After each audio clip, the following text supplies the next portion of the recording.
엄마가 아프신 지는 오래되었습니다. 그 어렵다는 2번의 암수술과 항암 치료를 무사히 끝냈지만 오랜 지병의 합병증과 폐혈증이 겹치면서 결국 엄마는 중환자실에서 생사의 기로를 헤매고 있었습니다. 면회 시간이 되어도 의식 없는 엄마를 하염없이 보다 나올 뿐 제가 할 수 있는 것이 없어서 가슴만 쳤습니다. 그런데 중환자실에 입원한 지 일주일 만에 엄마의 의식이 잠깐 돌아왔어요. 너무 기뻐 눈물이 앞을 가렸지만 혹여 엄마가 걱정하실까 웃는 얼굴로 엄마를 마주했습니다. 엄마, 나 알아보겠어? 우리 석진이. 엄마가 고개를 끄덕이며 애써 미소를 지어 보였어요.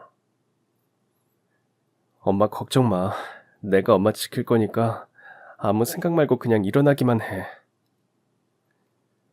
엄마가 미안해. 또 그 소리. 힘들어. 아무 말 하지 마. 하지만 엄마는 마치 자신의 죽음을 예감한 듯 그날 저에게 유언 같은 당부를 하셨습니다. 며칠 후면 한 여자가 찾아올 거라고 하더군요. 엄마 핸드폰으로 연락하면 꼭 전화를 받으라고 했습니다. 만약 그때까지 엄마가 못 살면... 엄마, 제발 그런 소리 하지 말아요. 만약이라는 말도 하지 말아요. 그런 거 없어. 엄마가 없다는 만약은 지옥이나 다름없었습니다. 엄마는 제 마음을 알면서도 그 지옥 같은 마지막 말을 해야 하는 그 순간을 담담히 받아들이셨어요. 만약 엄마가 그때까지 살지 못하면 엄마를 찾아올 그 여자의 말을 믿으라고 하셨습니다. 앞으로는 그 여자의 말을 꼭 들으라고 당부하셨어요. 그땐 그런 말이 귀에 들어오지 않았습니다. 전 엄마가 세상에 없다는 생각을 단 한 번도 해본 적이 없었어요. 생각만 해도 눈물부터 흘리는 저를 어떻게 두고 갈 수 있을까요? 엄마는 절대 그럴 뿐이 아니라고 생각했습니다. 하지만 그날 엄마는 제 모습을 오래오래 눈 속에 담으셨어요.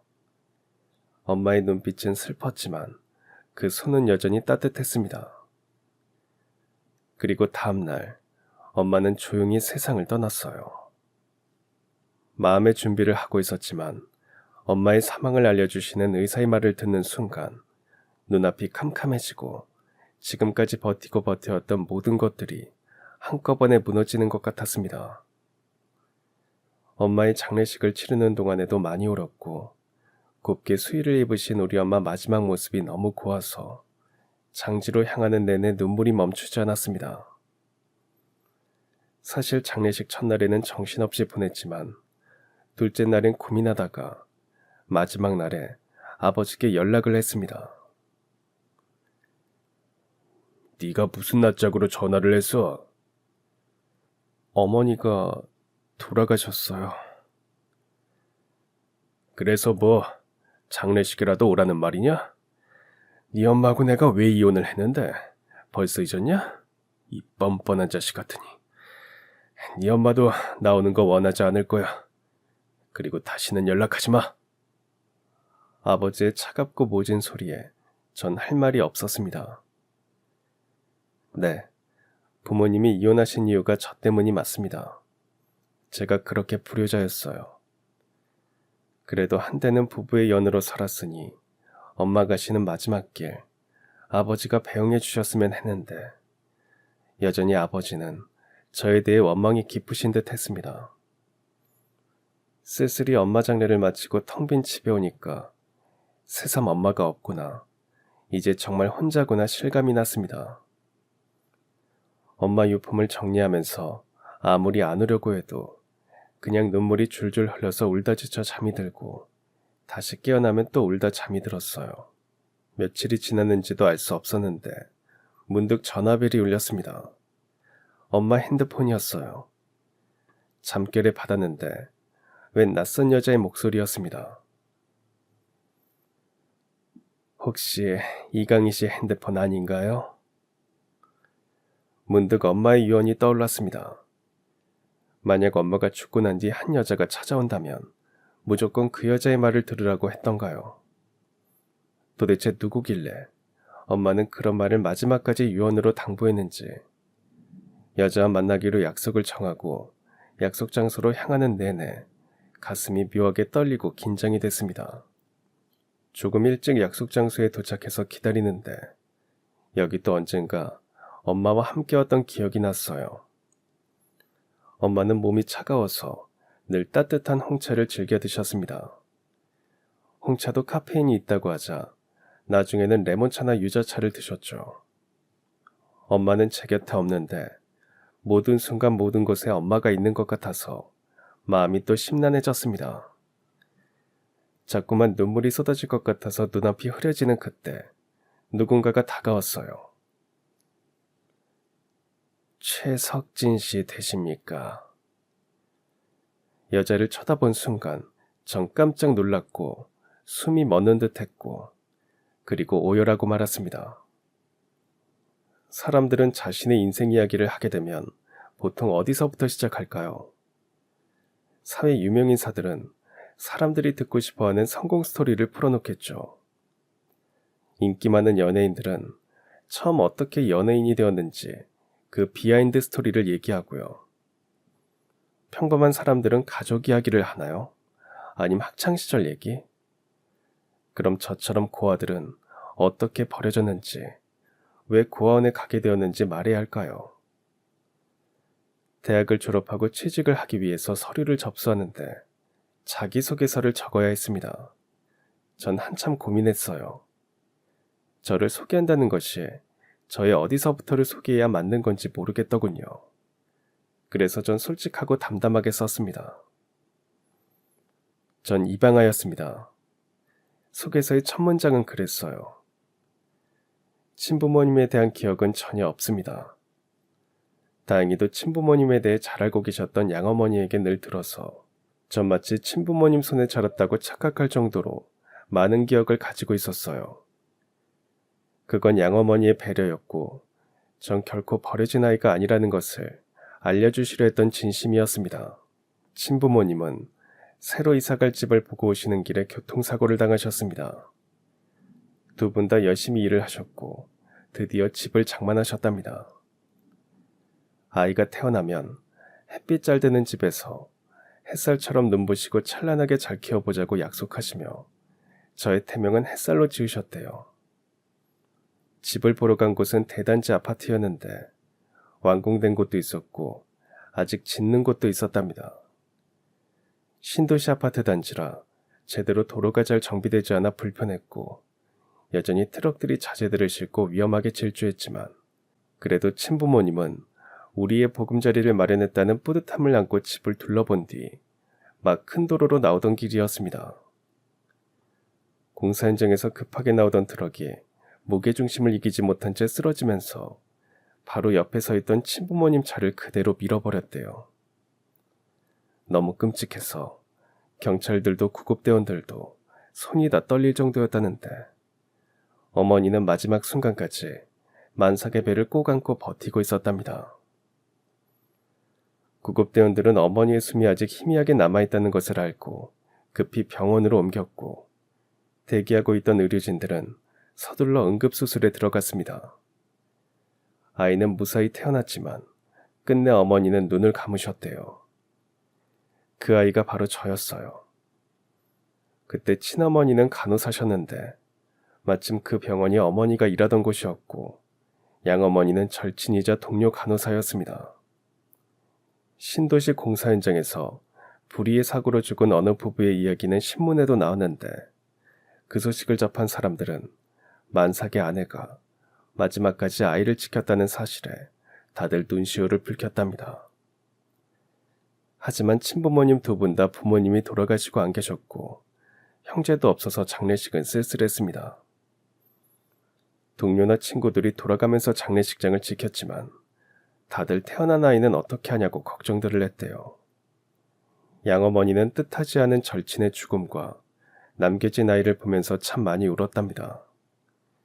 전 한동안 신생아실에 입원해 있었어요. 부모님이 사망했기 때문에 갈 곳이 정해질 때까지 병원이 임시로 맡기로 했죠. 양어머니는 신생아실 담당이 아니었지만 매일 찾아와서 저를 안아주시고 분유를 타서 먹여주시며 이 어린 것을 굽어 살펴달라고 기도했답니다. 하지만 절 거두어줄 마땅한 친척이 없는 상태라 결국 시설로 보내지게 되었어요. 양어머니는 마음이 너무 아팠지만 부디 좋은 곳에 입양 가기를 바라며 저를 배웅했답니다. 그때 양어머니도 결혼해서 3살 아들이 있었습니다.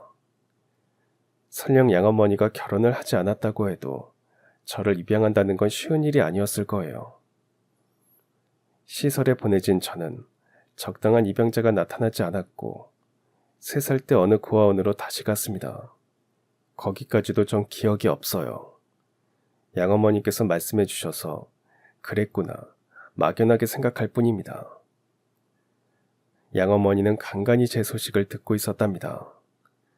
제가 시설에 있을 때는 조용히 후원을 해주시기도 했고요. 하지만 자기 자식도 기르기 힘든데 아무리 절친이라고 한들 남의 자식을 끝까지 지원한다는 건 쉽지 않았을 겁니다. 그렇게 5년이 지난 어느 날이었어요. 양어머니는 다른 병원으로 직장을 옮겼는데 마침 그곳에서 결연을 맺은 고아원이 바로 제가 있는 곳이었답니다. 뭔가 운명 같은 느낌이 들었다고 했습니다. 그동안 잊고 살았는데 다시 저를 보게 된 양어머니는 8살이 된 저를 끌어안고 많이 우셨어요. 전 그 기억만큼은 선명합니다. 웬 간호사 아줌마가 제 이름을 부르면서 따뜻하게 안아주시던 그 장면은 이상하게 나이가 들어도 잊혀지지 않고 선명하게 남아있어요. 양어머니는 그렇게 한 달에 한 번 의료봉사를 오셨고 오실 때마다 각별히 저를 챙기셨습니다. 물론 오지 않으실 때도 일주일에 한 번 정도는 제 옷이나 먹을 것을 붙여주시곤 했어요. 그럼 전 꼭 양어머니께 전화해서 감사하다고 인사를 했습니다. 아줌마, 저 석진이에요. 안녕하셨어요. 그래. 우리 석진이도 밥 잘 먹고 공부도 열심히 하고. 네, 아줌마 덕분이에요. 오늘 보내주신 옷도 너무 마음에 들고 동화책도 정말 제가 읽고 싶었던 거예요. 감사합니다. 아휴, 우리 석진이는 어쩜 이렇게 말도 예쁘게 할까? 뭐 또 먹고 싶은 건 없어? 아줌마가 보내줄게. 그리고 석진아, 속상한 일이 있거나 아줌마에게 하고 싶은 말 있으면 언제든 전화해. 알겠지? 그래도 돼요? 당연히 되지. 전 양어머니가 친부모님이 보내주신 천사가 아닐까 생각한 적도 있었습니다. 사실 학교에 입학하고 나서 반 친구들이 고아라고 심하게 놀렸거든요. 제가 고아가 되고 싶어서 된 것도 아닌데 고아라는 이유로 무시당하는 게 참 억울했어요. 고아원 원장님께 말씀드려봤자 그냥 참고 넘기라고 하실 게 뻔해서 혼자 소가리만 하고 있었는데 양어머니가 언제든 말하라고 해서 전 전화로 다 털어놓았습니다. 다 말하고 나니까 너무 속도 시원하고 그동안 참았던 서름이 생각나서 그런지 눈물이 터져버렸어요. 양어머니는 실컷 울라고 하셨습니다. 참으면 병된다고 말입니다. 그리고 며칠 뒤 학교에서 학부모 참관 수업이 있었는데 양어머니가 병원에 휴가까지 내고는 오셨어요. 고생하고 지적으로 차려입은 양어머니의 모습에 친구들은 눈이 휘둥그레졌습니다. 전 그때도 잊을 수가 없어요. 엄마들 가운데 양어머니가 제일 키도 크고 예뻤어요. 그 뒤로는 학교에 필요한 일이 있으면 양어머니께서 항상 와주셨습니다. 아줌마, 오늘 와주셔서 정말 감사해요. 석진아, 학교에선 아줌마라고 부르지 말고 그냥 엄마라고 해. 석진이 엄마로 온 건데. 그리고 엄마 있으니까 앞으로는 절대 친구들 앞에서 기죽지 마. 알겠지? 전 울컥했습니다. 세상 천지에 믿고 의지할 사람 없는 고아에게 양어머니는 정말 한 줄기 빛 같은 존재였고 어느 순간 제가 살아가는 기쁨이자 이유가 되었어요. 전 양어머니가 친엄마였으면 좋겠다고 생각한 적도 있고, 양어머니가 날 입양했으면 좋겠다고 생각한 적도 있었습니다. 하지만 그건 안 될 일이었어요. 양어머니에겐 저보다 3살 많은 아들이 있었습니다. 가끔 양어머니 집에 초대되어 가서 밥을 먹을 때가 있었어요. 대개 그럴 때는 제 생일이었는데 양어머니가 직접 미역국을 끓여주셨고 3살 많은 형은 자기가 아끼던 장난감이나 학용품을 선물로 주기도 했습니다. 양아버지는 잘 보지 못했습니다. 물론 그땐 제가 입양되기 전이기도 했지만 늘 지방 출장이 잦은 편이셔서 좀 제 얼굴 보기가 힘들었어요. 그래서 양아버지에 대한 느낌은 없었습니다. 양어머니가 다정다감하신 편이라면 형은 고작 저보다 3살 많은데도 참 신중하고 생각이 깊다고 느껴졌어요. 양어머니 집에 갔다가 고원으로 돌아갈 때가 제일 싫고 힘들었습니다. 주로 밤에 버스를 타고 혼자 돌아왔는데 저 수많은 집들 중에 제가 편히 쉴 수 있는 집도 가족도 없다는 사실이 너무 처량해서 버스에서 내려 고아원으로 가는 길에 한참 서서 울기도 많이 했어요. 그렇다고 친부모님을 원망하지는 않았습니다. 그 사고는 부모님 잘못이 아니었으니까요. 그러던 어느 제 생일날이었습니다.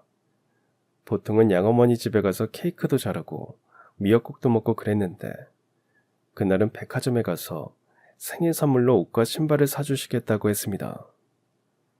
옷도 몇 벌씩 사고 신발도 사고 맛있는 것도 먹었습니다. 좀 이상한 느낌이 들었는데 양어머니가 말씀해 주셨어요. 석진아, 아줌마 가족이 곧 호주로 이민을 갈 것 같아. 아저씨가 거기서 세일을 하게 됐어. 아마 오늘이 석진이하고 마지막 보게 될지도 몰라. 이민 가기 전까지 준비할 것도 많고 해서 시간이 없을 거야. 네, 아줌마. 그동안 정말 감사했습니다. 아줌마가 거기 가서 정리되면 연락할게. 그럼 편지도 주고받고 하자. 알겠지? 네, 거기 가서도 몸 건강하세요. 양어머니는 절 꼭 안아주셨습니다. 전 눈물이 터지려는 걸 가까스로 참으며 웃으면서 보내드려야지 마음먹었어요. 갑자기 이민을 가시게 된 이유는 아마 양아버지 때문인 듯 했습니다. 양어머니와 형은 끝까지 반대하다가 결국 가시게 된 것 같았고요. 이제 양어머니를 못 본다는 사실은 하늘이 무너지는 그런 느낌이었습니다. 하지만 그 시각 형은 이민 가기 전에 친구들과 학교 근처 떡볶이집에서 작별 인사를 하고 있었나 봐요. 친구들과 헤어져서 양어머니를 만나 필요한 물건을 사기로 약속을 했고 가는 길에 건널목을 건너다가 신호를 위반한 차에 그만 치였습니다. 형은 중환자실로 실려갔지만 사망했고 소식을 듣고 달려간 양어머니는 정신을 잃고 쓰러지셨어요. 물론 소식을 듣고 달려온 양아버지도 깊은 충격에 빠졌습니다. 전 형의 소식을 다음날 원장 선생님께 들었어요. 심장이 쿵 하고 떨어지는 걸 느꼈습니다. 수업도 제대로 못하고 장례식장으로 달려갔는데 양아버지의 큰 소리가 들렸습니다. 당신이 그러고도 엄마야? 그 고아 새끼 챙긴다고 정작 자기 아들은 죽는지 사는지도 몰랐지? 그 고아 새끼가 뭐 그렇게 중요하고 대단해? 꼭 그 일 만났어야 했어? 그게 내 탓이야? 우리 영지가 죽은 게 내 탓이냐고. 당신이 갑자기 이민 가지고 난리쳐서 이렇게 된 거잖아. 그러니까 내 탓이라는 거지? 지금 누구 탓하는 게 무슨 소용이야? 양부는 길길이 날뛰었고 양모는 오열했습니다. 전 형이 죽은 게 제 탓 같아서 차마 장례식장에 들어가지 못한 채 돌아 나왔어요. 좋은 형이었는데 왜 하느님은 좋은 사람들만 일찍 데려가시는지 정말 원망스러웠습니다. 형의 장례가 끝나고 한동안 양어머니에게선 연락이 없었습니다. 저도 연락드릴 수가 없었어요. 나중에 한 사실은 형이 죽고 두 분 사이가 안 좋아졌고 아들을 잃은 충격에서 벗어나지 못한 양아버지가 회사 근처 원룸을 얻어서 나갔다고 했습니다. 잠시 별거를 결정하셨다고 했어요. 양어머니도 형을 잃은 슬픔에서 벗어나지 못하셨고 고아원 무료 봉사도 오지 않으셨어요. 봉사 오신 다른 간호사 선생님께 여쭤보니 병원도 잠시 휴직계를 내셨다고 했습니다. 양어머니를 생각하니 저도 심장이 찢어질 듯 아팠어요. 제가 어른이라면 이럴 때 죽이라도 사들고 가서 위로라도 해드릴 텐데 그럴 수도 없고 시간은 흘러가는데 저러다 양어머니가 아프시기라도 할까봐 걱정만 됐습니다. 그러다가 오히려 제가 병이 났어요. 갑자기 입맛도 없어지고 매사 의욕이 없었습니다. 세상에 홀로 남겨졌다는 슬픔에 빠졌고 마음의 병까지 앓으면서 결국 어느 날 정신을 잃고 쓰러져 있는 걸 원장님이 발견하시고는 깜짝 놀라 병원으로 데리고 갔어요. 양어머니가 일하시는 병원이었는데 그때 양어머니가 복직을 하신 뒤였습니다. 물색 없이 원장님이 양어머니에게 연락을 하는 바람에 놀란 그분이 응급실로 오시고 전 죄송해서 울기만 하고 그랬어요. 양어머니는 절 보자마자 꼭 안아주시면서 눈물을 흘리셨습니다. 우리 석진이 아줌마가 미안해. 그동안 연락도 못하고 정말 미안해. 전 양어머니 목소리를 듣고서야 의식을 차렸답니다. 꿈속인 줄 알았는데 진짜로 양어머니가 제 눈앞에 있었습니다. 저도 모르게 감정에 너무 북받쳐서 엉엉 울고 말았어요. 왜 이제 왔어요? 내가 얼마나 기다렸는데, 얼마나 보고 싶었는데. 언젠가 양어머니를 다시 보게 되면 절대 안 울고 떼도 안 쓰고 아주 침착하게 담담하게 그렇게 보려고 했는데 전 그냥 제 심장이 우는 대로 제 마음이 말하는 대로 울고불고 소리쳤습니다. 그때 양어머니를 보러 병원에 왔던 양아버지가 우연히 우릴 보셨나 봐요. 형이 죽고 이민도 그만둔 채 두 분의 삶도 아득하고 막막하기만 하셨답니다. 자식을 잃은 그 아픔은 무엇으로도 치유될 수 없는 거니까요. 그런데도 양아버지는 저를 안고 오열하시는 양어머니의 모습을 보고 생각하셨답니다. 형의 빈자리를 다 채울 수는 없겠지만 저를 입양해보자고 말입니다. 그런 결정은 양아버지에겐 최고로 어려운 결정이었을 겁니다. 오직 양어머니와 저를 위해 결정을 하셨어요. 그날 눈물범벅이 된 저를 바라보시면서 아주 투박하게 제 머리를 쓰다듬어 주시면서 담담히 말씀하셨어요. 지석이, 밥도 많이 먹고 울지 말고 씩씩하게, 알겠지? 그 말 속에 담긴 아주 많은 의미를 전 그땐 다 이해하지 못했지만 어른이 되어서 가끔 양아버지를 생각할 때면 그 장면이 제일 먼저 떠올랐습니다. 그분의 진심이 담긴 그 장면 때문에 전 나중에 양아버지가 모진 말을 할 때도 결코 그분을 미워하거나 원망하지 않았습니다. 고아원 원장 선생님은 제가 복이 많은 녀석이라고 하시면서 제 입양을 정말 기뻐해 주셨습니다. 전 너무 믿기지 않아서 밥을 안 먹어도 배가 안 고프고 잠을 안 자도 졸립지 않았어요. 이제 정말 세상의 모든 행복한 일들만 저에게 올 것 같아서 심장도 쉴 새 없이 가볍게 뛰었습니다. 신은 항상 제 편이 아니라고 생각했는데 신이 드디어 제 기도를 들어주셨다고 생각하니 너무 감사해서 동네 근처 아무 교회당에 막 들어가서 감사의 기도를 올리기도 했습니다. 그리고 저에게도 부모님이 생겼다는 사실이 너무너무 좋았어요. 좋다는 말로는 부족했습니다. 전 정말 두 분께 잘하고 싶었고 효자가 되고 싶었고 착한 아들이 되고 싶었어요. 양아버지와는 어색했지만 저와 가까워지려고 노력을 많이 하셨습니다. 이민 준비를 하시면서 회사를 그만두셨던 양아버지는 다시 제 길을 꿈꾸면서 직장을 알아보러 다니셨는데 시간이 나면 언제나 제 숙제를 봐주시기도 했고 사내 녀석은 건강해야 한다면서 공을 들고 동네 공터로 가서 함께 축구도 했습니다. 아마 형하고도 그렇게 축구를 하셨던 것 같았습니다. 형은 달리기도 잘하고 공부도 잘하고 모든 면에서 양아버지의 자랑이자 희망이었다고 하셨어요. 지석이 네가 형처럼 다 잘하라는 건 아니다. 그래도 열심히 해보는 거야. 알겠지? 네, 형만큼은 못 되겠지만 열심히 해볼게요. 전 사실 공부를 못했는데 양아버지 생각하면서 열심히 했어요. 물론 양아버지 기대에 부응하지 못해서 늘 실망을 안겨드렸지만 제 딴엔 말썽도 안 피우고 양아버지 출근하실 때 구두도 닦아드리면서 마음을 풀어드리려고 노력했습니다. 하지만 왠지 모르게 양아버지와 저의 관계는 얼음 위에 서 있는 것처럼 아슬아슬했어요. 언제든 깨질 것 같은 그 불안한 마음을 애써 외면하면서 하루하루 지낸다는 게 어린 마음에도 참 힘들었어요. 양어머니는 가족은 미운정 고운정이 다 쌓여야 진짜 하나가 된다고 말씀하셨습니다. 하나가 되려면 얼마나 많은 시간이 필요할지 아득하기만 했어요. 그렇게 아슬아슬하게 지내던 어느 날이었습니다.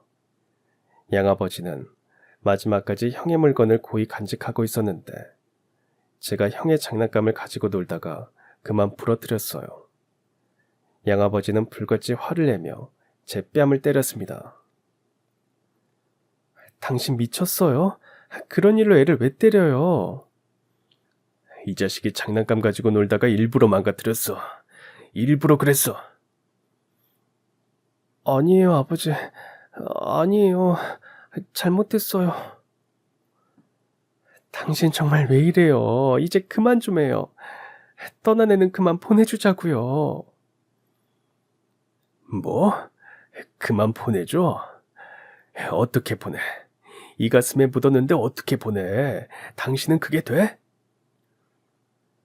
당신 이럴 거면서 왜 석진이 입양하자고 했어요, 네? 그럼 파양하면 될 거 아니야? 뭐라고요? 어차피 저 새끼 마음에 안 들었어. 내가 아무리 노력해도 정이 안 들어. 나더러 어쩌라고. 나도 할 만큼 했다고. 그 순간은 아슬아슬했던 얼음판이 드디어 깨지는 순간이었습니다. 전 차가운 물 속으로 다시 떨어져 버린 것 같았고 두 분은 심각한 부부싸움을 하셨습니다. 남새끼한테 정신 팔려서 제 새끼 놓치는 것도 모른 주제에 무슨 큰 소리야? 왜 다 지나간 얘기를 다시 꺼내요? 당신 여태 그렇게 꽁하고 있었어요? 그래놓고 겉으로만 잘해보자고 그런 거예요? 넌 끝까지 저 새끼 편만 드는구나.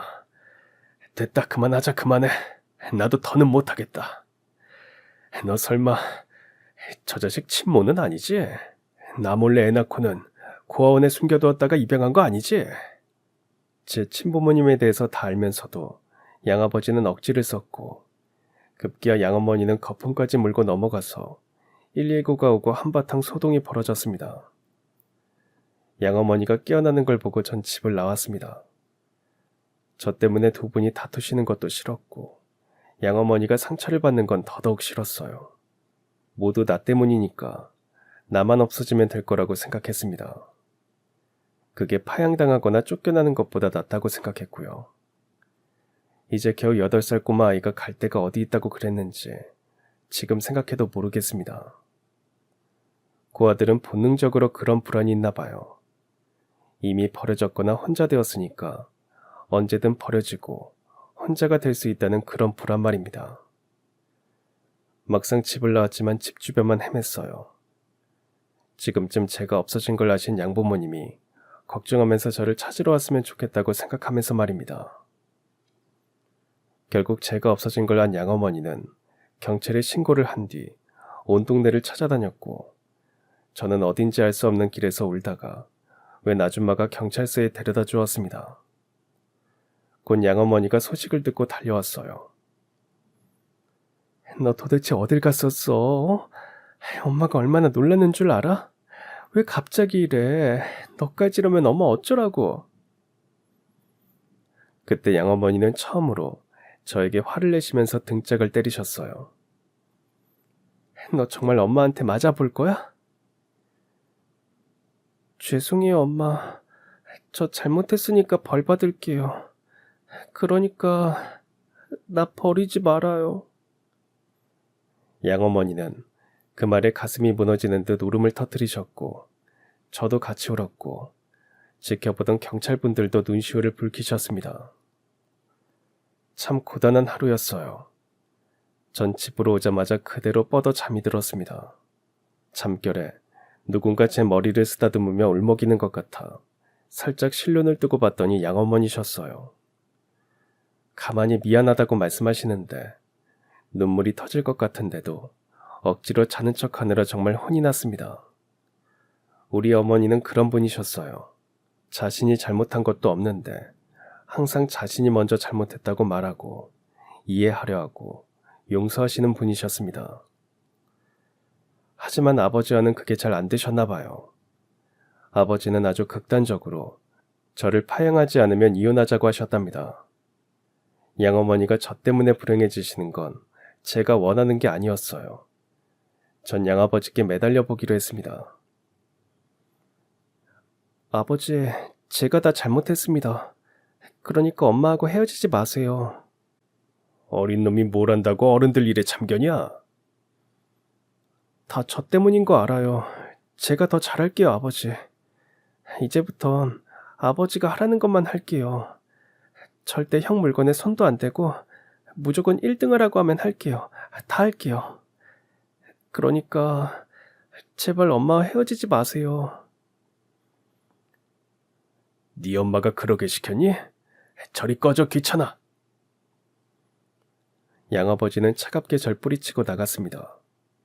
그리고 얼마 뒤 두 분은 이혼을 하셨어요. 전 매일 양어머니 눈치를 봤는데 한 열흘 동안은 아무 말을 안 하셨어요. 그냥 제 밥을 챙겨주고는 병원에 출근하셨고 밤늦게 들어오셔서는 못 먹는 술을 몇 잔 마시다가 잠이 드셨습니다. 전 엄마가 속을 다 버릴까 걱정돼서 학교에서 급식으로 주는 우유를 안 먹고 가지고 와서 엄마 먹으라고 식탁에 올려놓고 등교했습니다. 엄마도 힘들었고 저도 하루하루 참 힘들었어요. 엄마를 이혼까지 시키게 만든 제 존재가 참 싫었습니다. 그렇다고 엄마를 혼자 내버려 둘 수는 없었어요. 제 우유에 감동받은 듯 엄마는 다시 기운을 차리셨고 병원도 옮기고 이사도 하면서 전 자연스럽게 전학을 갔습니다. 형을 가슴에 묻은 아픔도 이혼의 아픔도 모두 잊고 새 출발하려고 안간힘을 쓰셨어요. 어떻게든 절 잘 키우는 것으로 모든 것을 다 털어버리려고 하셨고 늘 저에게 최선을 다하셨습니다. 아마 친부모님도 그렇게 하지 못했을 겁니다. 전 그런 양어머니를 보면서 꼭 보답할 수 있는 아들이 되겠다고 늘 다짐했고 그런 사람이 되려고 노력했어요. 엄마의 간호사 일은 3교대였는데 일을 하시는 엄마가 조금 더 신경 쓰시지 않게 혼자 밥도 잘 챙겨 먹고 숙제도 잘 해냈습니다. 중학생이 되어서는 청소는 물론 빨래도 해서 베란다에 널고 개어서 서랍에 넣는 것도 척척 잘했어요. 엄마가 밤 근무를 하고 아침에 오실 때는 엄마 밥도 따뜻하게 차려놓고 학교에 갔습니다. 메모도 잊지 않았죠. 엄마, 밤새 수고 많으셨어요. 밥 차려놓은 거 드시고 푹 주무세요. 사랑합니다. 전 매일 엄마에게 메모를 썼습니다. 되도록 엄마가 기운날 수 있는 말들만 골라서 쓰느라 명언집도 뒤지고 시집도 읽어보고 그랬어요. 그때 가장 제 마음을 울린 글이 있었는데 피천득 수필가의 엄마에 대한 글이었습니다. 엄마는 나의 영광. 엄마가 나의 엄마였다는 것은 내가 타고난 영광이었다. 내 기억으로 엄마는 나에게나 남에게나 거짓말한 일 없고 거만하거나 비겁하거나 몰인정한 적이 없었다. 내게 좋은 점이 있다면 엄마한테서 받은 것이다. 딱 제 마음을 그대로 표현한 것 같았습니다. 그렇게 나의 영광인 엄마는 어느새 병원에서 수간호사가 되셨고 저도 고등학생이 되었어요. 입시를 치르고 서울에 있는 좋은 대학에 갈 수 있는 성적임에도 불구하고 전 엄마 곁에 있기 위해서 지방대학에 장학금을 받고 입학했습니다. 석진아, 그냥 서울에 있는 대학에 가. 엄마 걱정하지 말고. 서울이든 지방이든 자기만 열심히 하면 돼요. 엄만 지방대학이면 취직 잘 안 될까 봐 그래요? 그것도 그거지만 아무래도 서울 쪽 대학이 훨씬 기회도 많을 거잖아. 네 인생은 이제 시작인데 엄마 때문에 벌써부터 포기하고 접고 그러는 거 엄마 싫다. 엄마 때문에 포기하고 접는 거 없으니까 걱정 붙들어 매세요. 그냥 엄마 곁이 편하고 좋아요. 서울 명문대에 가면 인생에 좋은 기회가 많을 거라는 건 상황이나 생각에 따라 다르다고 믿었습니다. 어디서든 자신이 얼마나 해내고 어떤 생각을 하느냐가 더 중요하다고 생각했어요. 엄마의 걱정을 덜어드리려면 지방대학을 나와도 보란듯이 좋은 곳에 취직할 수 있다는 것을 증명하고 싶었습니다. 군대를 제대하고 대학을 졸업하고 전 지방 공기업에 한 번만에 취직을 했어요. 공기업이라 서울 명문대생들도 많았지만 전 엄마에게 한 약속을 지켰습니다. 저보다 엄마가 더 좋아하셨고 제가 입양된 걸 아시는 엄마 지인분들은 모두 장하다고 칭찬을 하셨습니다. 드디어 네 엄마 고생한 보람이 있다고 말입니다. 자식을 가슴에 묻고 이혼을 하면서도 끝까지 제 손을 놓지 않으셨던 우리 엄마에게 제가 그래도 선물 하나 해드린 것 같아서 다행이라고 생각했습니다. 그때까진 이제 정말 평탄한 인생만 살아갈 것 같았어요. 하지만 언제부턴가 엄마가 자주 피곤해하시고 입맛도 잃으시더니 몸무게도 빠지고 그러셨습니다. 병원 수간호사 일이 힘들고 스트레스를 받아서 그렇다고 하셨지만 간호사니까 자기 몸 관리는 잘하실 거라고 생각했고 늘 병원으로 출근을 하니까 어딘가 안 좋으면 금방 진찰을 받을 거라고만 믿었습니다. 어느 날 갑자기 엄마가 쓰러지셨다는 소식에 놀라 병원으로 갔더니 자궁암 2기 판정을 받으셨어요. 서둘러 수술을 하고 항암 치료까지 무사히 마치셨지만 엄마를 잘 보살펴드리지 못한 것 같아서 속상했습니다.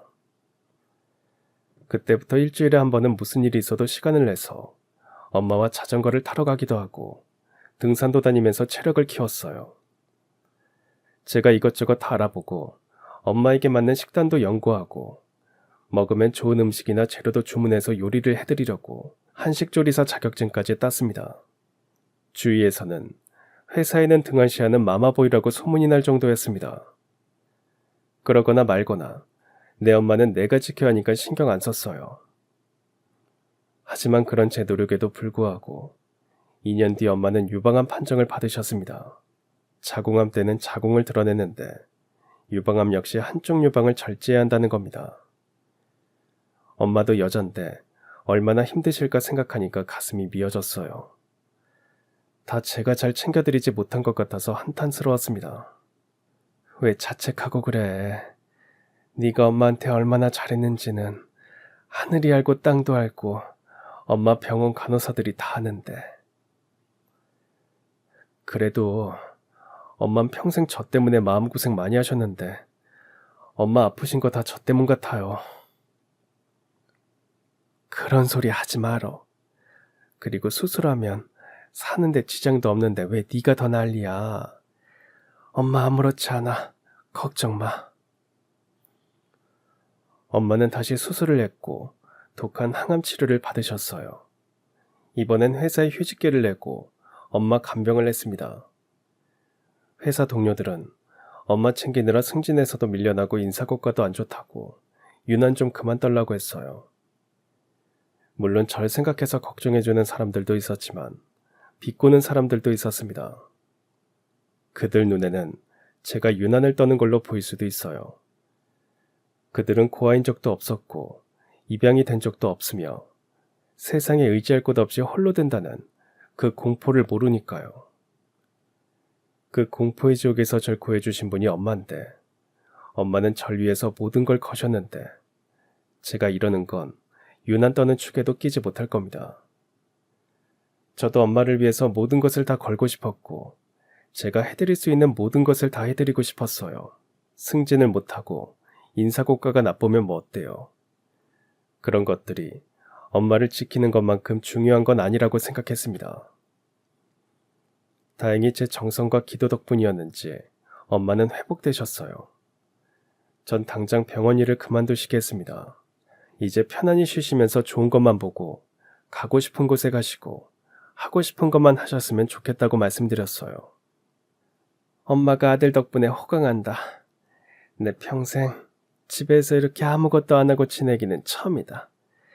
너무 놀아서 좀이 다 쑤신다. 그래도 푹 쉬고 놀고 자고 그래요. 무조건 좋은 생각하면서요. 그리고 좀만 참아요. 제가 공기 맑고 경치 좋은 곳에 집 지어드릴게요. 아이고, 생각만 해도 좋다. 고맙다, 우리 아들. 하지만 엄마도 연세가 있으시니까 당뇨와 고혈압으로 고생을 하셨습니다. 그래도 평소 관리가 중요하니까 제가 더 신경 써서 챙겨드리려고 노력했어요. 물론 저도 복직을 했습니다.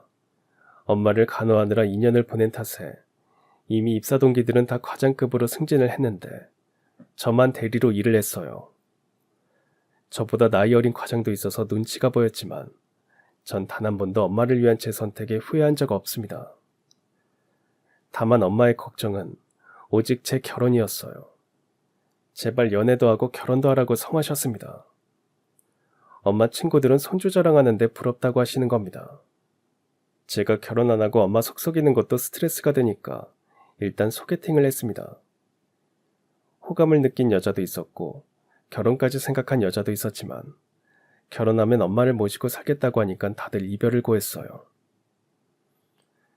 아유, 속 터져. 요즘 세상에 누가 시어머니를 모시고 살아? 그런 여자가 어딨어? 왜 안 모시고 살아요? 엄마같이 좋은 시어머니가 어디 있다고. 그건 네 생각이고 엄마 너 결혼해도 같이 안 살 거야. 싫어요. 전 같이 살 거예요. 그리고 엄마 싫다는 사람 저도 싫어요. 엄마는 속이 터진다고 난리셨지만 전 단호했습니다. 엄마를 모시지 않겠다면 평생 결혼하지 않을 생각이었어요. 하지만 엄마는 2번의 큰 수술과 항암 치료를 받은 탓인지 완쾌가 되셔서도 기력이 예전 같지 않으셨습니다. 연세도 있으시고 당뇨와 고혈압도 있으시니까 더 힘드신 것 같았어요. 혹시 다른 곳으로 종양이 또 전이가 된 건 아닌지 정기검사도 빠지지 않고 했고 전이된 건 없었지만 점점 활기를 잃어가셨습니다. 그러던 어느 날 결국 엄마는 당뇨합병증으로 쇼크가 왔고 중환자실에 입원하게 되셨어요. 처음엔 곧 퇴원할 줄 알았는데 치료 도중 폐혈증이 오면서 여러 번의 고비를 넘겨야 했고 좀 제 의식을 차리지 못하면서 의료진은 마음의 준비를 하라고 했습니다. 전 도저히 그 상황이 믿기지 않았어요. 회사도 그만두다시피 한 채 매일 병원을 지켰습니다. 어차피 중환자실 면회 시간은 정해져 있는데도 전 중환자실 앞에서 꼼짝을 할 수 없었어요. 정작 면회 시간이 되어도 의식 없는 엄마만 물끄러미 쳐다보다가 나올 뿐이었습니다. 정말 제가 할 수 있는 건 아무것도 없어서 너무 원통했어요. 그렇게 속절없이 시간만 흘러가고 중환자실에 입원한 지 일주일째에 드디어 엄마의 의식이 돌아왔습니다. 엄마는 희미한 미소를 지으며 제 손을 힘겹게 잡으셨습니다. 그리고 연신 미안하다는 말만 하셨어요. 도대체 뭐가 미안하다는 건지, 왜 그런 말을 하는지. 힘드니까 아무 말도 하지 말라고 해도 엄마는 유언 같은 당부를 하셨습니다. 엄마가 죽고 한 여자가 찾아오면 무조건 그 여자의 말을 들으라니. 엄마가 죽는다는 가정부터가 용납되지 않았어요. 그런 지옥 같은 상황이 저에게 올 리가 없다고 생각했습니다. 그때 전 날마다 모든 신께 기도를 했어요. 차라리 절 데려가시라고 대들기도 했고 제발 저에게 자비를 베푸시라고 매달리기도 했습니다. 만약 우리 엄마를 살려주신다면 전 평생 불행해도 된다고 모든 신께 소리쳤어요.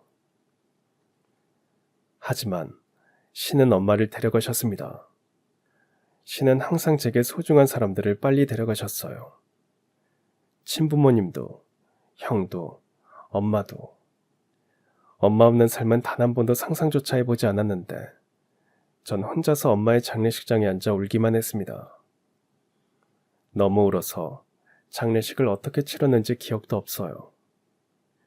심장이 찢어지는 것 같고 세상은 암흑 같기만 했습니다.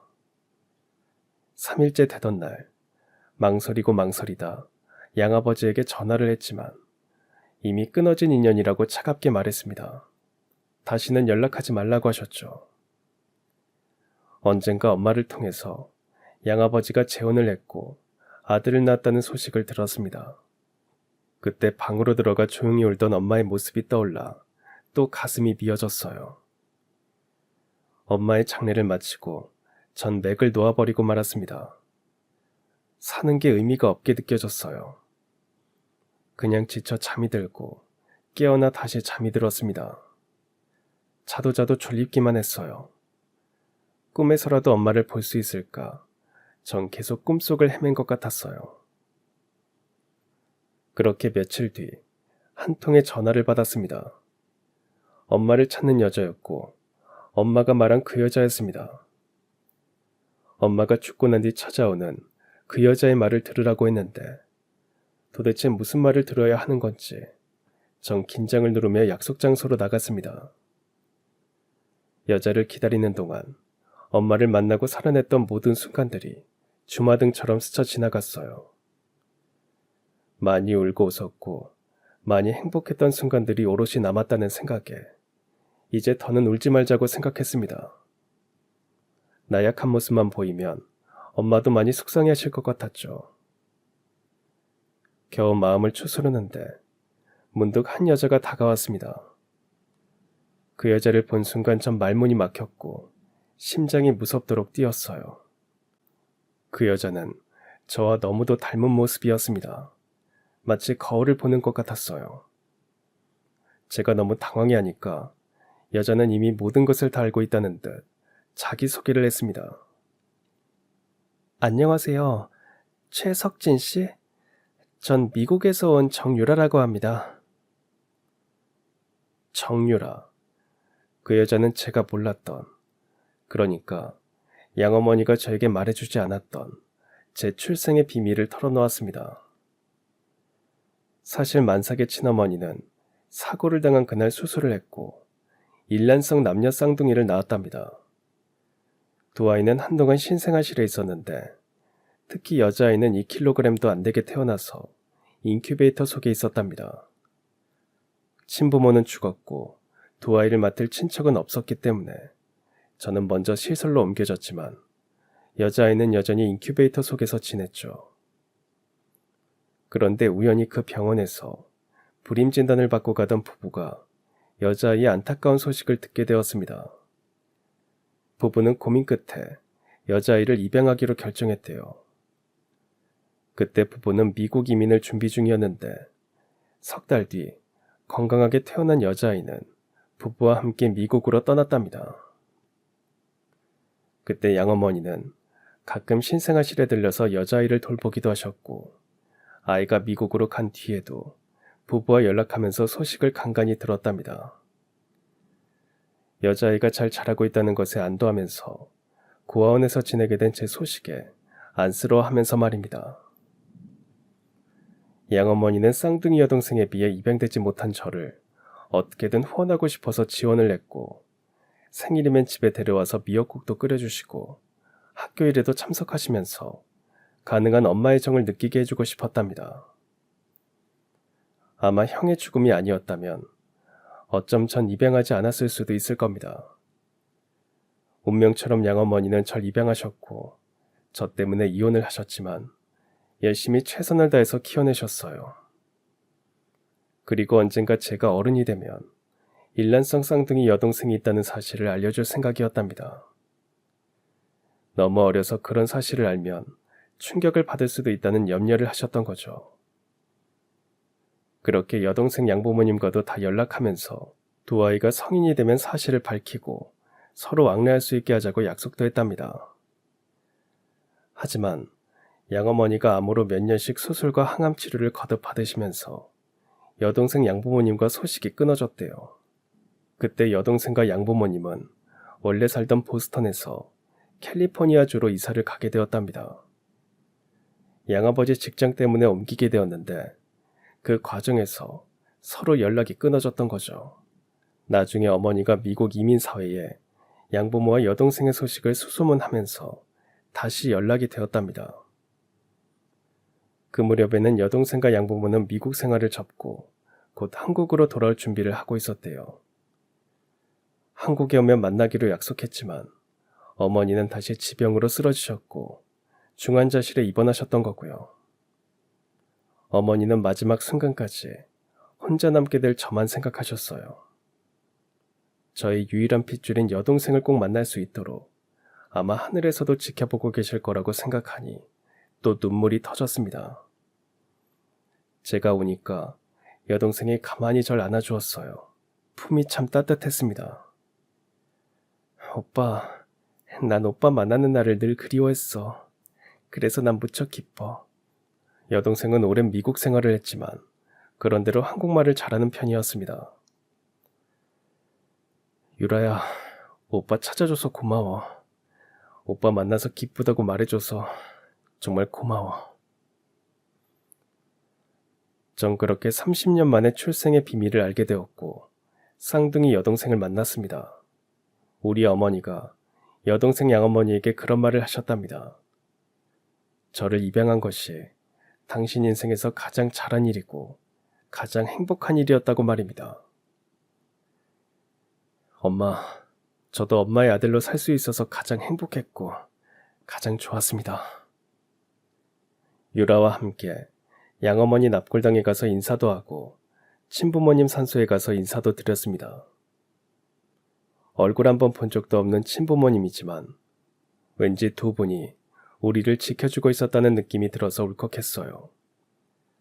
곧 여동생의 양부모님이 귀국하게 되었고 양부모님은 조심스럽게 저에게 함께 살자고 권하셨습니다. 우린 석진 곳만 괜찮다면 다 좋아요. 우릴 친부모라고 생각해주면 더 좋고. 네, 그러겠습니다. 우리 유라 정말 예쁘게 잘 키워주셔서 감사합니다. 그리고 저도 앞으로 두 분 잘 모시겠습니다. 어머니, 아버지. 전 새로운 가족을 맞이하게 되었습니다. 여동생 양부모님은 시골에서 농장을 운영하며 사시게 되었고 여동생은 근처 학교에서 원어민 교사를 하다가 좋은 남자 만나 결혼을 하면서 서울로 가 살고 있습니다. 전 회사를 그만두고 두 분 모시면서 농장 일을 돕고 있어요. 그로부터 세월이 더 흘렀지만 여전히 두 분을 모시고 함께 잘 살아갑니다. 여동생 내외가 주말이면 애들 데리고 내려와서 시골집은 부쩍거리고 정말 사람 사는 집처럼 웃음과 행복이 넘칩니다. 그리고 전 늘 양어머니를 그리워하면서 살아요. 40을 넘기면서부터는 여기 양부모님도 결혼하라는 말을 포기하셨습니다. 그래도 언젠가는 인연이 나타나겠지 생각하면서 지금 양부모님께 효도를 다하며 살아갈 겁니다. 그럼 지금까지 사연 들어주셔서 감사합니다. 사연이 재밌으셨다면 구독과 좋아요 부탁드려요. 감사합니다. 안녕히 계세요.